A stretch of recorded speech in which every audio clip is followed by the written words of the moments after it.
Meet me. Alright, welcome back, boys. Thank you to you people for spamming me with messages asking me to look at this. So there is another balance adjustment, so I have not seen this yet. Hopefully they have some heroes on it that I use. So let's review this together. So we have DJ I mean, he was on a balance patch not too long ago, right? But he's still ass, so guess they're reworking him. This I don't care about. This I don't care about. This I care about a lot. Mine's plus 15 back from season 1. Amomo used to be one of my favorite heroes. Same with Peira. So, alright, let's see what they did. And artifacts. I don't even know what this does. Did Snow Crystal need a buff? I think Time Matter was decent too. Well, let's see what happened. Excuse me. So first we start with DJ. So Desert Wind, that's the S1. Before recovering the health of all allies. It did that already, didn't it? Amount recovered increases proportional to max health and attack. Healing decreased. And the Soul Burn, they got rid of his ability to attack all enemies. And it just increases the amount recovered.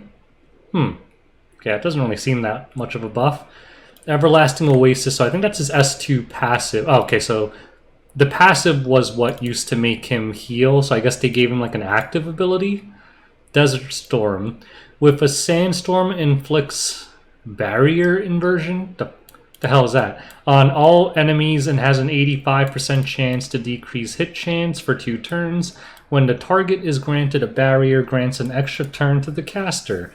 Barrier inversion inverts barrier into damage, unaffected by effect resistance and whether the attack hits.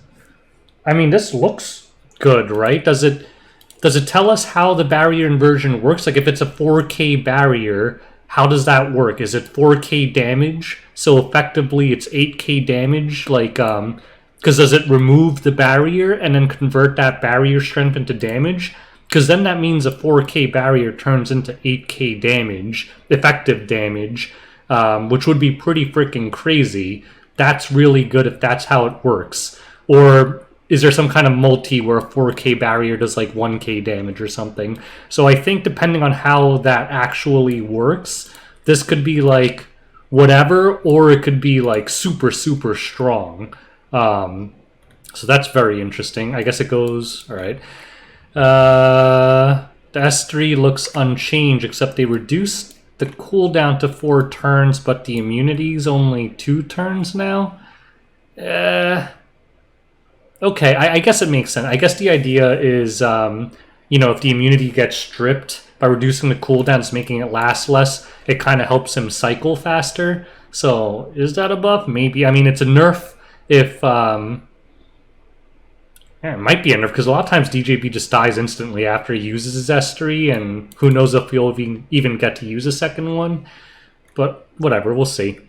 Let's see if they kind of talk about barrier inversion more. Originally, blah, blah, blah, blah. First, no, new skill cut this, blah, blah, vibration. Doesn't really seem to explain that much, so... Overall, I mean, I think this is a pretty crazy set of buffs because this makes him like a natural counter to fceci, possibly a counter to Peira, depending on how it works, but a lot of Peiras have more than 10k HP, so it won't kill her, but because she still has escort, this actually might counter Peira because you'll reverse the barrier, make her take a crap ton of damage, and then her escort will probably just get her killed because Peiras probably don't have that much more than 10k HP, maybe like 13, 14 on average. So this could be pretty crazy. Hwayong has a pretty thick barrier, I guess. If you're running like a troublemaker on that night artifact that gives a barrier, that could be pretty fat, I guess. So do I think this is going to make him like dominant into every draft? No, but... It looks like a very strong counter into stuff like fceci and stuff. Again, a lot of this depends on how this inversion thing works. If it's a straight one-to-one damage, like barrier strength to damage conversion, that's pretty massive, and he's going to be dunking all over fcecis. So yeah, we'll see how that works. If you guys know how it works, I don't know if they posted a video on this yet. Feel free to post it in the comments below. But that's my thought on it. If it's a straight damage conversion, that is going to be crazy strong. If it's some kind of wonky multi thing where like a 4K barrier turns into like 2K damage, it might kind of be ass. But I'm going to assume it's a straight 1-to-1 conversion, in which case that's pretty damn beast, to be honest. Haste. I really don't even know what he does, so I guess that's his old kit. 75% chance to steal a buff. That's interesting. Attacks all enemies with Envoy Scythe dispelling 2 buffs. So did it have a strip before? No. A critical hit has an 85% chance to death break. So it's like a complete rework to this skill. When there are 3 or fewer enemies, damage dealt increases with fewer enemies. This skill cannot trigger a counterattack. I don't really get what they're trying to do with haste. Is this just Rain? Did he just turn him into Rain, dispel 2 buffs? I guess he bleeds, but honestly bleeds kind of suck in this game. Unless you have some way to detonate them. And even then it kind of sucks. 85%, that's the same as Ran too, right? Except Ran can soul burn. Maybe this hits hard still though. It actually says damage dealt increased. And it can't be countered, but he is a fire unit, which means, I mean, Ran's a water unit, so I guess there's a different chance of missing. I think his space speed is like 118 or 120 or something. I know he's a lot slower than Ran, so to me he just seems like a budget Ran. Maybe a budget Ran that does more damage, but if you guys have seen a DPS Ran, they could do okay damage. So I don't know if you put him on like a high speed ER, like effectiveness spec, if, you know, he hits any harder than Ran. But overall, I think the most important thing would be that speed. He's definitely missing at least 8, maybe 9, 10 base speed from Ran. So to me, it just seems like a bad Ran. So I don't know how I feel about that. Probably not that good. Shu. I've actually lost to Shu in RT. I barely know what she does, but I know she hits really hard. So she got a soul burn on her S1 for an extra turn. She gets lifesteal on her whoosh thing, and the death pen is increased. So I guess it's probably going to do the same thing. So I guess they increased the death pen but lowered the damage done. So I'm guessing the damage remains the same. What else changed? I guess the only real thing that they changed was it used to heal when she had 5 focus, and now it heals all the time. I guess that's a change. Alright, whatever. Help Me Cream. I hate her ability moves. Looks like it's the same, except... Oh, Jesus Christ. So they gave her an Elbrus. They basically gave her an Elbrus. So after she uses her S3, she has Elbrus until this skill is back up. So we're going to have another annoying built-in Elbrus counter unit in the game. This might actually make her usable. She was a pocket pick used by some people because she actually is reasonably tanky and hits quite hard. And if you can keep the increased crit resistance thing up, it actually is a big deal. So we'll see if this is enough to make her usable. Maybe. I actually wish like they would stop giving this to heroes in the game, because this kind of RNG is just toxic and irritating. Alencia, this is the heavy hitter, because I want to see what it does. Well, right off the bat, I mean, her S1 already did garbage damage. Now they made it do even less. Like, great, fantastic. So that's the only change to the S1. Noble Blood. Okay, this is great. So a big reason why Alencia sucked was without Mind's Eye, she's garbage. And a lot of times, like, she would get hit like 4 times in a row and never proc it. Or the enemy would just ignore her if they had single target attacks, and she'd never get it until she was the last dragon standing, whatever the hell she is. But now she just gets it at the start of the turn, so she'll always be able to trample. So that is a huge, huge buff.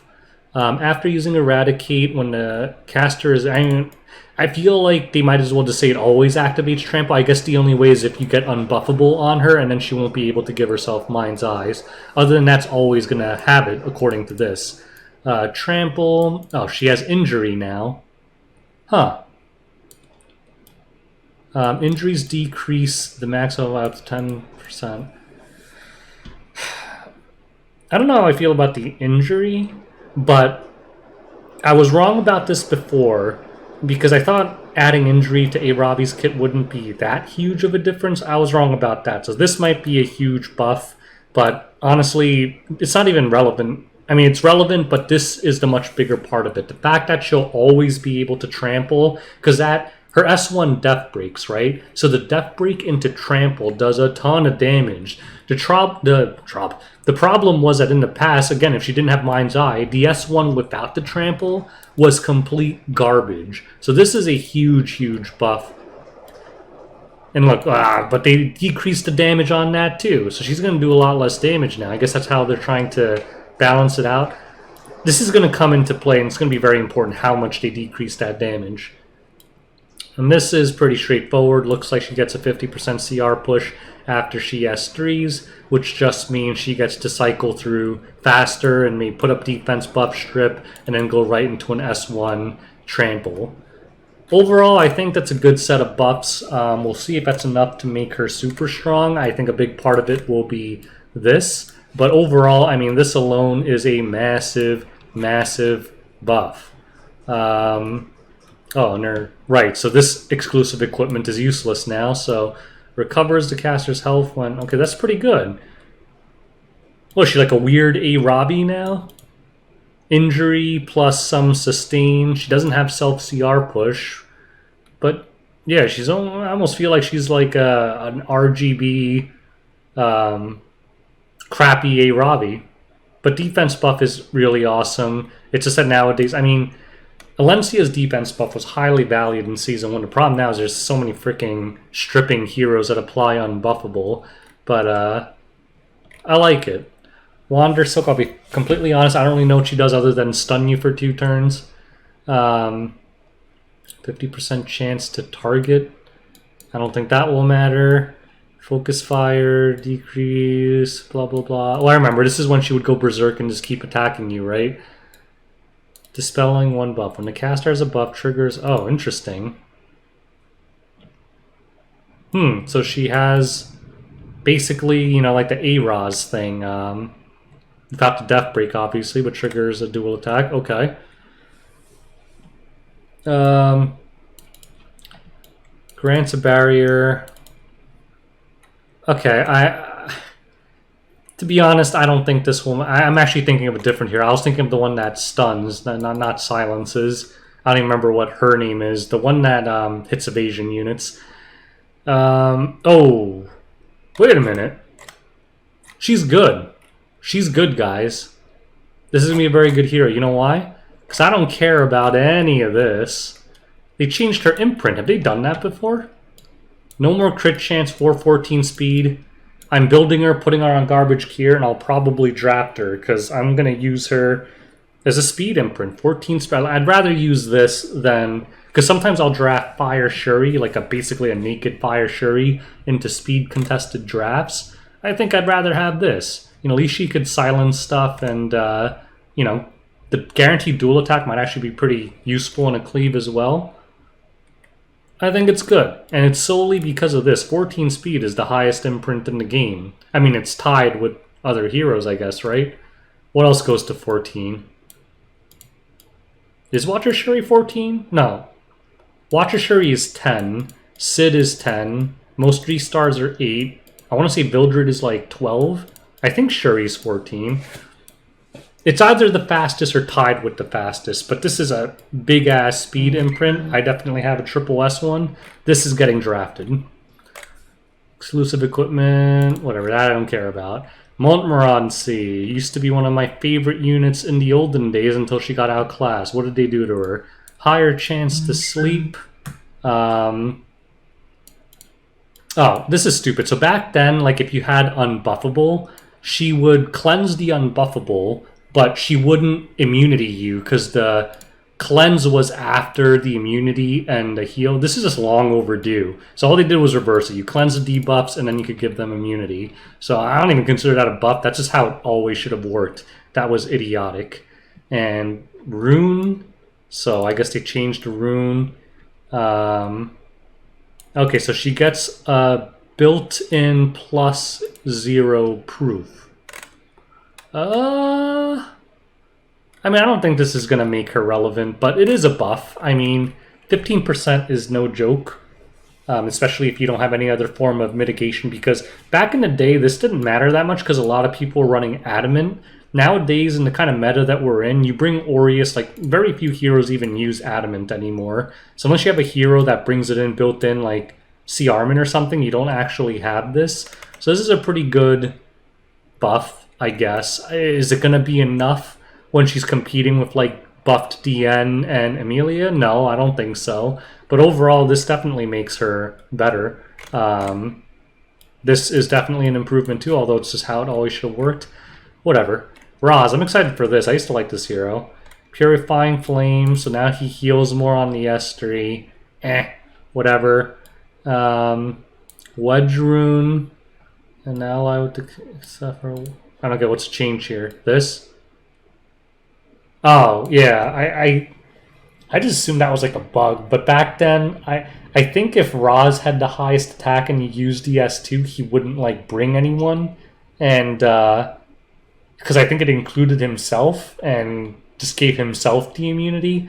I'm pretty sure that's how it works. So I feel like this is more like a bug fix than a buff.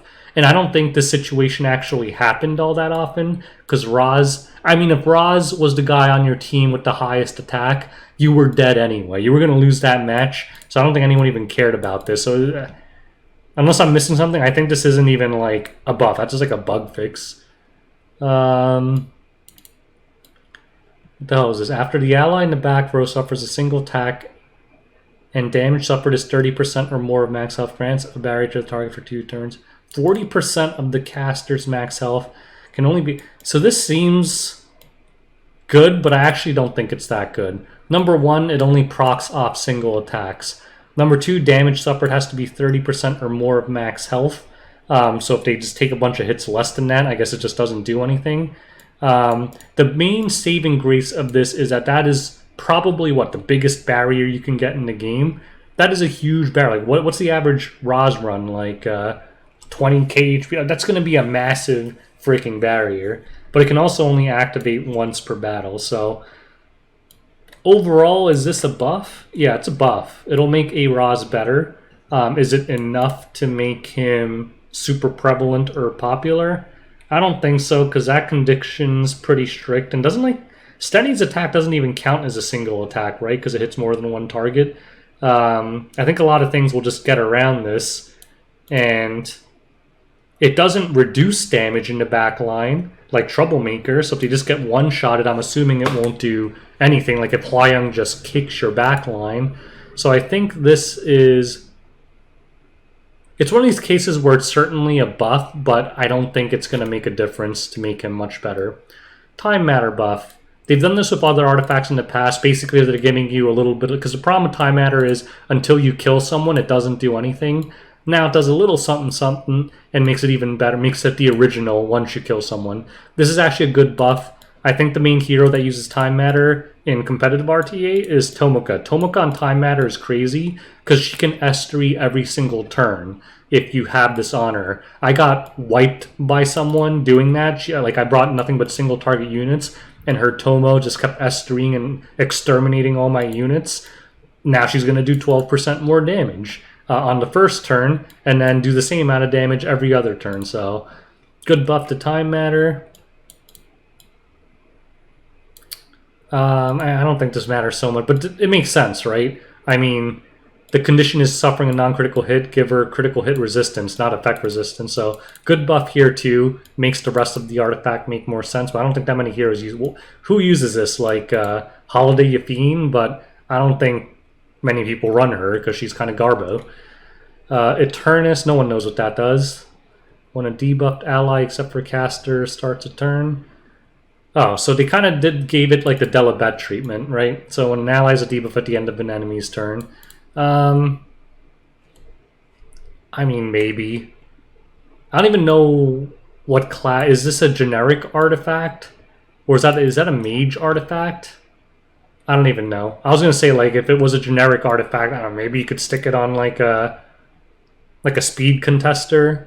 just to cut randomly against like a Peira or a Ran or something, but I don't know.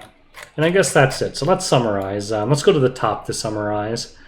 Buffs, who are the big winners?